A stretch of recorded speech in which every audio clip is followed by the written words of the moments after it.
Hey everybody, it's Michelle again here with Operation Debt Freedom. Thank you for joining my channel today. If you have not already done so, please subscribe to the channel and also hit the like button so you can receive notifications of when the next video will post. I am posting my videos as I do them, so I don't have a set time and date that I post them. But as of right now, I make the videos and then I post them. And sometimes I come on here and I give you quick videos of something that just happened, so you will see things happening in kind of like a real time, but in real time. So you probably know what that means. Anyway, so if you haven't watched any of the previous videos, please go back and start from the introduction video that I posted right before the end of 2022, and then make your way up. It should be in a playlist by now. Hopefully I have it in a playlist by now, and you can follow that playlist from the first video to the next, to the next, to the next. So we've been talking about the getting out of debt, the Dave Ramsey style. So we wanted to try that out and see how it works for us. Now, doing that baby step process is not going to happen overnight. I pray that it does, but but if it does not happen overnight, it's a day by day, week by week, month by month process. Sometimes it takes people a year, 2 years, 5 years to get out of debt and even get to baby step number 3 of the 8 baby steps, right? And so the first baby step is to create an emergency fund. Have $1,000 in your emergency fund. If you don't have $1,000 already in your emergency fund, then we need to figure out how to get that $1,000 in there. How much do you currently have in there? How much do you need to fully fund that emergency fund up to $1,000? So we did a monthly spending plan. With that monthly spending plan, we need to know how much we make. And I told you guys in the previous video, know how much you make gross on a yearly basis. If you're married, how much does your spouse make on a yearly basis? Get the gross and then add that up so you know what bracket you sit in. And then go look at your previous month check stub as long as you have all your hours accounted for. So if you work 40 hours a week, you got all 40 hours, on 80 hours, or however many hours, depending on how often you get paid. So if you get paid weekly, do you have all 40 hours on there? Then multiply that by 4 to get an idea of what your net income is, your take-home pay. And that is what you're going to put on your monthly spending plan. The money you bring home, and if you work and you get paid, let's say twice a week, no, not twice a week, that'd be nice, twice a month, or every 2 weeks, that's what I want to say. So if you get paid every 2 weeks, then you go back and look at your last pay stub. You got all your 80 hours on there. You multiply that by 2, your take-home pay by 2, to get what your monthly net income is. If you get paid once a month, just take your last pay stub for that month, and that's what you bring home every month. Now, if you have irregular income that just comes in because you have money coming from other sources, you can include this if you want this to be a part of your plan of getting out of debt, or if that money is earmarked to be spent somewhere else. Like if you have I don't know, if you get child support, say you're a single parent, but you receive child support for your child, and you don't want to include that on your monthly spending plan, then don't include it. Just say, this money is earmarked for this expenses for my child. I don't want it to be involved in all this other stuff, even though some of the expenses on your monthly spending plan covers your child.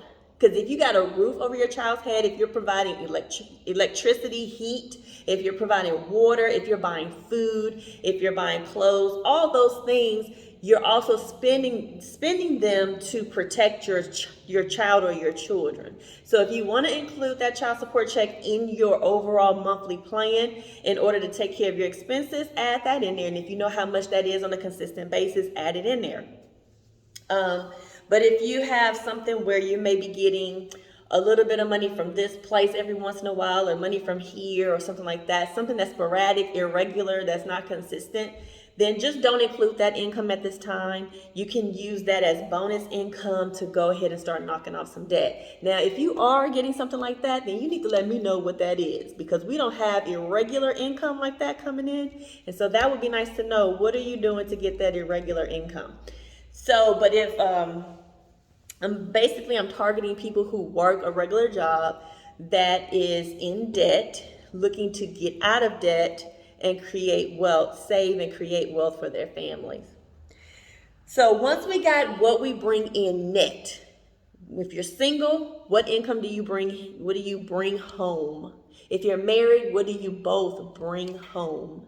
And then on that spending plan, you list out all of your expenses. And there was a link in the description below that links you to, that you can click on, go to the forms, and you can find that monthly spending plan, print it out, and you can write out what your expenses are. If you have expenses that fluctuate from month to month, then take the previous payment you made, the monthly payment you paid the previous month, make that your current month expense amount, and then once you get the bill in, you just adjust. So if the bill is more, you have to adjust it and take money from somewhere else in order to pay the additional expense. So say your utilities last month was $350. Now your utilities this month is $375 because it was a little bit colder outside.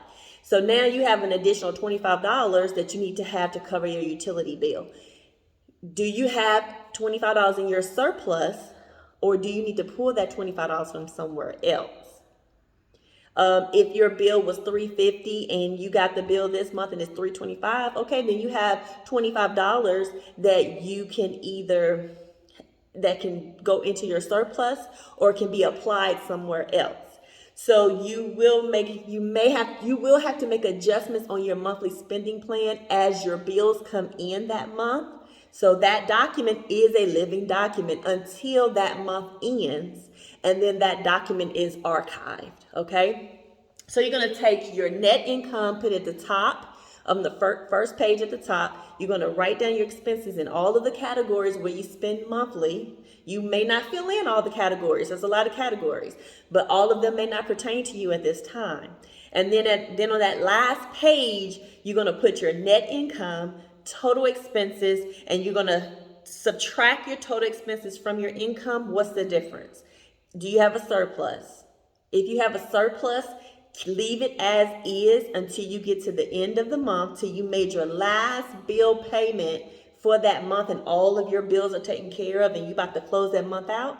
Then if you have a surplus, that surplus needs to go into your savings in order to start building up your emergency fund. If you have your emergency fund already, then that surplus needs to go to the first debt that you want to attack.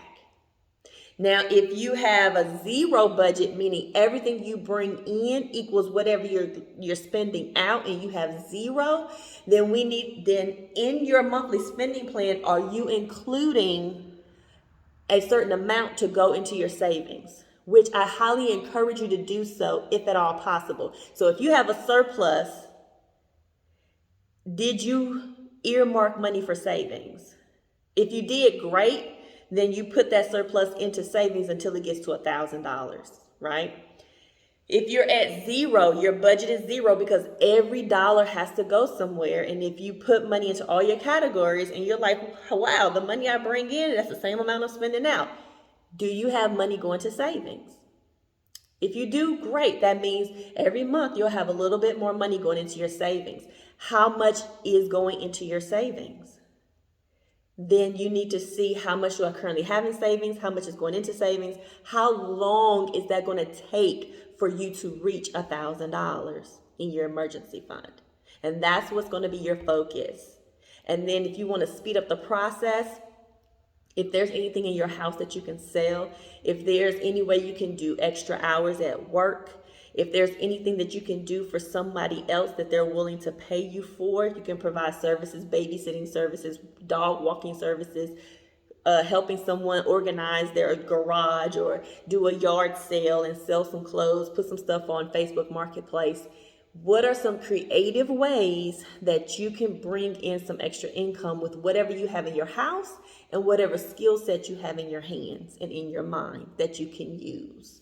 Think about that and see how you can schedule that into your life in order if you want to speed that process up. Because if you have zero in your emergency fund, but you're saying, I'm going to save $50 a month into my savings, that's going to take you about 20 months, so close to 2 years, in order to get out of baby step number one. And that can sound kind of discouraging, and I don't want you to get discouraged. Don't get discouraged, because in the process, you never know how God is going to bless. Make sure God is a part of this process. Ask him to help you, to give you wisdom, and to show you what you can do. If you know that when you file taxes this year and you're going to get a refund, and your refund is going to be more than enough to fully fund your emergency fund, then boom, there goes your emergency fund, and then you can take the difference and put it towards debt. So use that emergency fund as an opportunity to get yourself together instead of going out spending it on something that you don't need, right?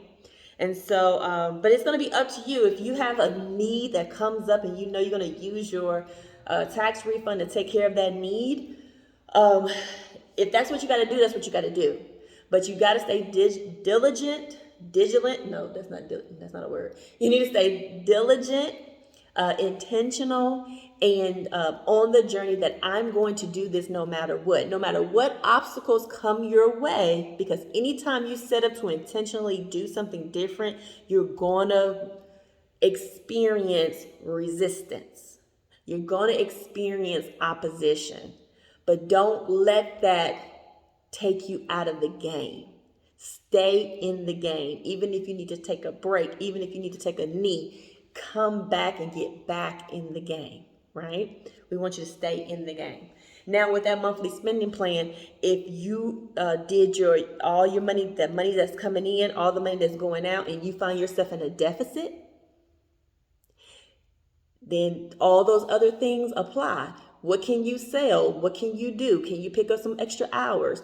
What can you do to bring your budget up to at least a zero? So where everything coming in and everything going out, you're at zero. Instead of being at a negative $100 or a negative $500. At one point, we were a negative $500. Even when I did my monthly spending plan for this month, initially we were like a negative $100 and something, I think it was. And then I removed the money that we were putting into savings, and it brought me into a small surplus of about $68, right? And then we ended up getting like a $10.42 in the mail from a settlement. So I added that $10.42 to that $68, right? And so with that, you got to look at what can you sell, or what can you do to bring that negative to at least a zero. And I'm going to do another video on maybe some different ways, some income producing activities, just a quick list of some income producing activities that we could possibly do in order to generate extra income. So I'm doing my research on that stuff, and just going back into to places that I've been, things that I've known from the past, and how that could be used. I used to drive. I didn't do Uber or anything like that, but I used to drive for a foster care organization where I would go pick up a child that's in foster care from their foster parent, take them to their biological parent. I used to sit with them and watch their interaction. And afterwards, I would take the child home, and then I would write out the notes of that visit, and I would submit it to the organization that I was driving for. I've taken a child to a doctor's appointment. I've picked up a child from school and took them to their daycare. So I'm thinking about maybe calling them and asking them, hey, are you still looking for reliable transportation for foster kids? And I may pick up a couple of kids from that and just work with just those kids, because they have daily and weekly needs of getting places, whether it's getting from school, whether it is getting to visit a family member. And so I may look into doing that, but that's in my local area. I don't know where your local area is where they may have something like that. And then I'll find like some websites and stuff that talk about like remote work and things like that. And Uber will be on that list if you're open to doing Uber as well. So I'm just giving you some examples. I have no affiliation with Uber at this time.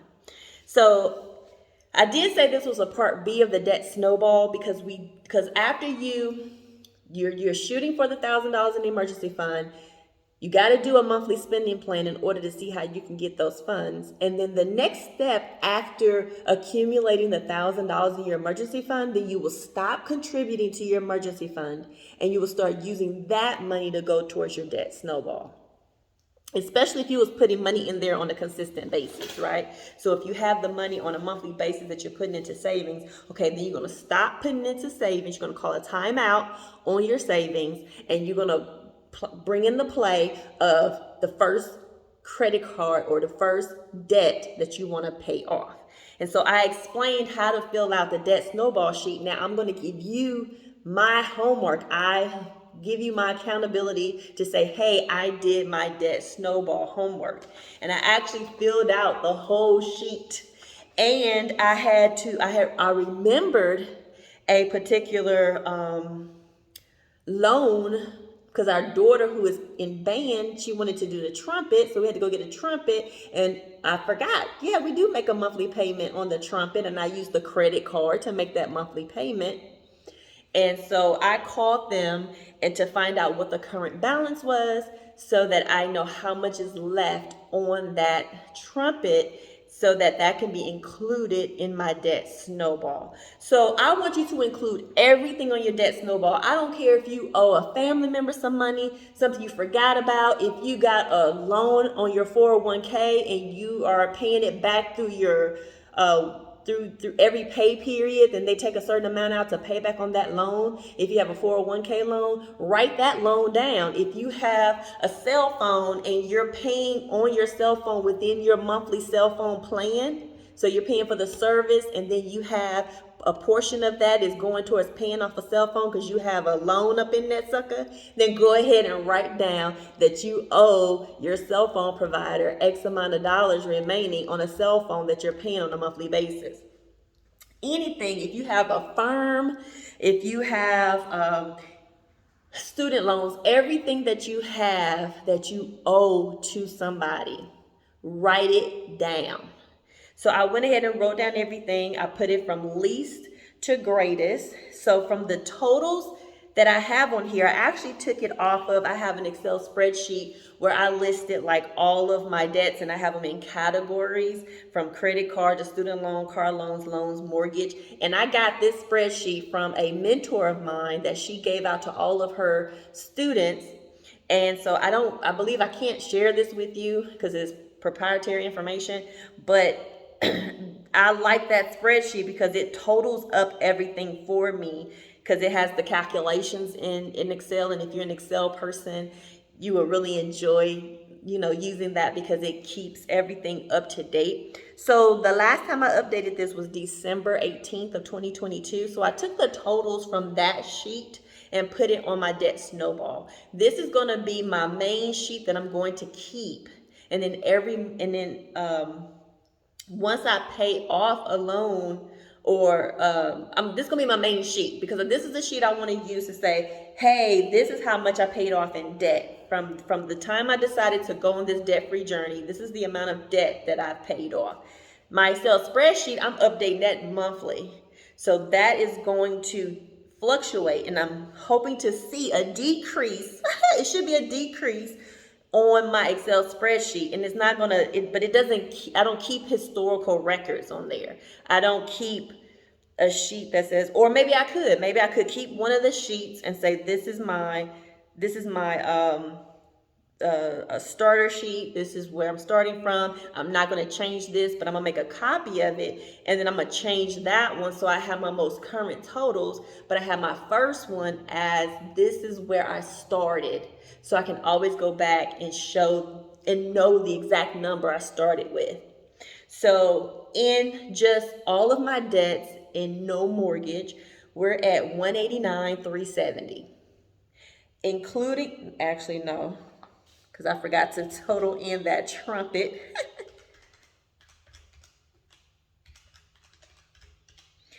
So we're at 189, 843.37. And that includes the trumpet payment, the trumpet balance. And so now with our mortgage on top of that, we're at 413. So, and I also added up how much we pay a month on our bills plus our mortgage, and I have my totals here. As soon as I'm able to pay off my first one, I'm going to mark it off, and then I'm going to go start working on the next one. Once I pay it off, I'm going to take that minimum payment for the first one that I finished paying off, add it to my second one, and so that's going to be my new minimum payment. So even though my minimum payment is $23.04, if my previous minimum payment was $10, then I'm going to add that $10 to that $23.04. So now my new payment is going to be $33.04 until I pay that bill off. Once that bill is paid off, I'm going to take that $33.04 and I'm going to add it to the $37. And then that's going to be my new monthly payment for that bill until it gets paid off. If we receive any bonuses, if we receive any influx of income from somewhere that we were not expecting or we were expecting, but if we get this influx of income from somewhere else, then that money is going to go to that bill until it's paid off to help decrease the debts. So I wanted you to know that I did do my homework. I hope you had a chance to do your homework as well. If you like to write things out, use the debt snowball sheet. If you like to use an Excel spreadsheet, use an Excel spreadsheet. If you want to use the Every Dollar app, you can use that as well. The only thing I don't find friendly with the Every Dollar app, and maybe because I'm using the free version, is that I can't seem to find on there where I can see what my total debt is. And so you can always update every month when you create a new budget for that month. When you go to where you have your debts listed, you're going to have to update what your current total is. Because you know when you pay, because in Every Dollar, when you pay a debt, say you pay $20 on something, and then when you create the next month's budget, it's going to take that balance and bring it over minus the $20. So whatever that new amount is, it's going to bring it over. But you know when you get that credit card statement, they're going to add interest. So the balance Every Dollar brings over is not calculating any interest. So you would have to go in there and update that balance to make the new balance. I do that sometimes. It really doesn't matter to me. I just use it more of just the monthly expenses that I'm paying for, but I did try to pay attention to putting the balances in there and make sure I have the minimum payment amounts in there and stuff like that. But I really do that on my sheet of paper. I really keep the balances on my sheet of paper, and I use the Every Dollar just to track every dollar that I spend for that month.